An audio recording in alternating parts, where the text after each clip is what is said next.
So hello and welcome. I hope कि आप सभी अच्छे होंगे और प्रसन्न होंगे। हमारा नेक्स्ट टॉपिक है डेटा टाइप। सो डेटा टाइप क्या होता है? अभी आपने कुछ देर पहले लिटरल्स पढ़ा था। लिटरल्स वैल्यूज़ होती हैं अब, और उन वैल्यूज़ को स्टोर करने के लिए हम डेटा टाइप का यूज करते हैं। सो डेटा टाइप कई अलग अलग प्रकार के होते हैं। उनकी कैपेसिटी पर डिपेंड करता है। कुछ कम स्टोर कर पाते हैं, कुछ बहुत बड़ी वैल्यूज़ को स्टोर कर पाते हैं, वो हम आगे पढ़ रहे होंगे। सो डेटा टाइप एक स्टोर रूम की तरह है, या फिर एक लोकेशन होती है मेमोरी में जो कि वैल्यूज़ को स्टोर करने का काम करता है।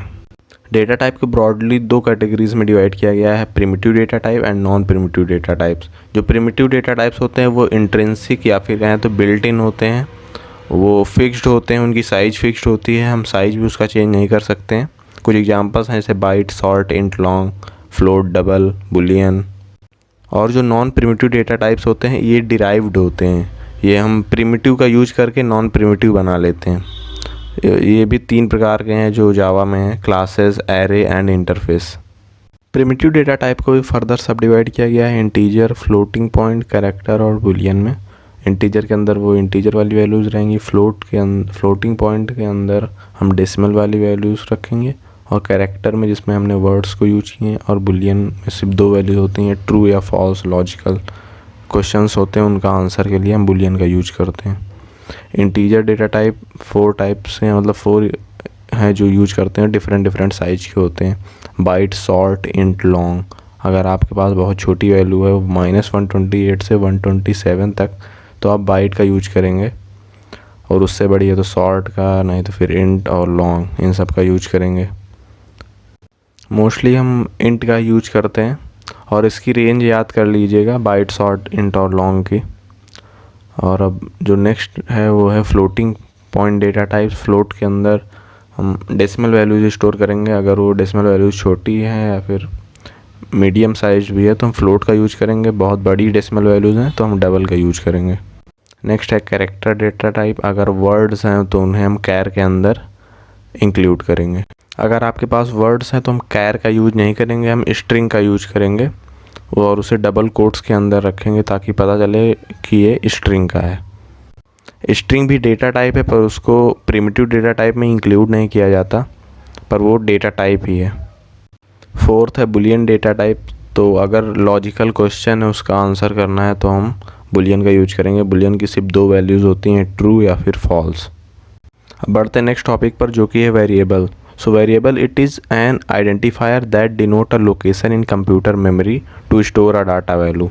So जो डेटा टाइप होता है वो एक मेमोरी लोकेशन को बनाता है। उस मेमोरी लोकेशन का नाम क्या होगा उसे हम वेरिएबल बोलते हैं, और किसी भी चीज़ को जब हम नाम देते हैं तो उसे आइडेंटिफायर बोलते हैं। तो वेरिएबल एक आइडेंटिफायर है जो कि डेटा टाइप से सराउंडेड वैल्यू को नाम देता है। अगर एक घर है तो घर डेटा टाइप हो गया, और उस घर का नाम क्या है वो वेरिएबल हो गया। वेरिएबल के अंदर दो चीज़ आती हैं कि इसको डिक्लेयर कैसे करेंगे प्रोग्राम में, और फिर इसको इनिशियलाइज़ कैसे करेंगे। सो डिक्लेयर करने के लिए आपको पहले डेटा टाइप लिखना है, मतलब जो आप कौन सा यूज़ करना चाहते हैं, बाइट, शॉर्ट, इंट, लॉन्ग या फिर कैर, बुलियन, वो लिखना है। उसके बाद उस डेटा टाइप का नाम क्या होगा जो कि वेरिएबल होता है, वेरिएबल का नेम, उसके बाद सेमीकोलन लगा देना है। एग्जाम्पल के लिए इंट ए के अंदर एक वैल्यू होगी, ए उस मेमोरी लोकेशन का नाम होगा, इंट वो जगह कितनी एक्वायर करेगा वो बताता है। और वेरिएबल इनिशियलाइजेशन का मतलब होता है कि इसकी स्टार्टिंग वैल्यू क्या होगी। जैसे हमने इंट ए लिख दिया, इसको डिक्लेयर कर दिया, उसके बाद सेमीकोलन लगा दिया, नेक्स्ट लाइन में हमने लिख दिया ए = 5 या फिर जो भी आप वैल्यू देना चाहें। इसे आप एक लाइन में भी कर सकते हैं, जैसे इंट ए = 5, ये आपने एक ही लाइन में इनिशियलाइज भी कर दिया और डिक्लेयर भी कर दिया। आप ऐसे भी कर सकते हैं कि एक लाइन में हमने इंट x = 5 कर दिया, तो यहाँ पर x को डिक्लेयर भी कर दिया और 5 से इनिशियलाइज भी कर दिया, और नेक्स्ट लाइन में हमने इंट y = x + 3, मतलब x की जो भी वैल्यू रहेगी y की उससे 3 ज़्यादा रहेगी। तो ये पूरा हो गया कि वेरिएबल यूज कैसे करेंगे, इनिशियलाइज कैसे करेंगे, डिक्लेयर कैसे करेंगे। अब देखते हैं कि इसकी डिफ़ॉल्ट वैल्यू क्या होती है। अगर आपने इनिशियलाइज करके छोड़ दिया और फिर प्रिंट करा दिया तो इसकी डिफ़ॉल्ट वैल्यू क्या होगी, और डिफ़ॉल्ट वैल्यूज़ क्या होती हैं, ये सब पूछा भी गया है क्वेश्चंस में कई बार। सो बाइट, शॉर्ट, इंट, इन सब की डिफ़ॉल्ट वैल्यू 0 होती हैं। लॉन्ग की थोड़ी डिफरेंट होती है कि 0 के आगे L लग जाता है, और फ्लोट डबल की भी 0.0 होती है, और अगर फ्लोट है तो f लिख जाता है, और लॉन्ग अगर डबल है तो 0.0 d लिख जाता है। कैर की थोड़ी डिफरेंट है, ये सिंगल कोट्स में /u और उसके बाद 4 0। बुलियन की डिफ़ॉल्ट वैल्यू फॉल्स ही होती है, और जितने भी रेफरेंस डेटा टाइप्स होते हैं, क्लास, एरे, इन सब की डिफ़ॉल्ट वैल्यू नल होती है। अब बढ़ते हैं नेक्स्ट टॉपिक पर, जो कि है कॉन्स्टेंट्स। कॉन्स्टेंट भी वेरिएबल्स ही होते हैं, पर इनकी वैल्यू चेंज नहीं करनी होती। अगर आपको एरिया निकालना है सर्कल का, तो आप पाई आर स्क्वायर फार्मूला होता है, तो पाई की वैल्यू तो सेम ही रहेगी। अगर आर डिफरेंट हो सकता है, अगर आप कई सारे एरिया निकालें एक प्रोग्राम के अंदर, तो आर की वैल्यू तो चेंज हो जाएगी, लेकिन पाई की वैल्यू कांस्टेंट रहेगी। सो आर की वैल्यू आप बार बार चेंज करेंगे, लेकिन पाई कांस्टेंट रहेगा, तो ये कांस्टेंट आ गया। तो इसे हम कांस्टेंट बोलेंगे जिसकी वैल्यू पूरे प्रोग्राम में चेंज ही ना हो। सो अगर किसी डेटा टाइप को आप कांस्टेंट करना चाहते हैं, या फिर मतलब कोई भी वैल्यू कांस्टेंट रहनी चाहिए पूरे प्रोग्राम में, तो उसके आगे हम फाइनल यूज कर देंगे। तो अगर आपने final int pi equal to 3.14 कर दिया, तो अब पाई की वैल्यू अगर आप नीचे चेंज करना चाहेंगे तो आप नहीं चेंज कर पाएंगे, एरर आ जाएगी। फाइनल यूज करने का फ़ायदा ये हुआ कि ये ईजियर बना देता है, और अगर आपने गलती से कई बार चेंज कर दिया तो ये तुरंत एरर जनरेट कर देगा, जिससे आपको पता चल जाएगा। अब बढ़ते हैं अपने लास्ट टॉपिक पर, जो कि है comments in Java. So comments का क्या यूज होता है? बेसिकली ये एक ओवरव्यू देता है पूरे कोड का, और ये कुछ एडिशनल इंफॉर्मेशन देता है जो कि कोड में नहीं होता। अगर आपने एक प्रोग्राम लिखा और फिर अब उसको 20-25 दिन बाद देखेंगे, तो हो सकता है आपको समझने में टाइम लगे। तो अगर आपने कमेंट्स लगा दिए हैं, हर लाइन का लॉजिक क्या है, या आपने इंग्लिश में समझा दिया या फिर अपने वर्ड्स में समझा दिया, तो अगली बार आप प्रोग्राम देखेंगे तो आपको आसानी से समझ में आ जाएगा। यही यूज होता है कमेंट्स का।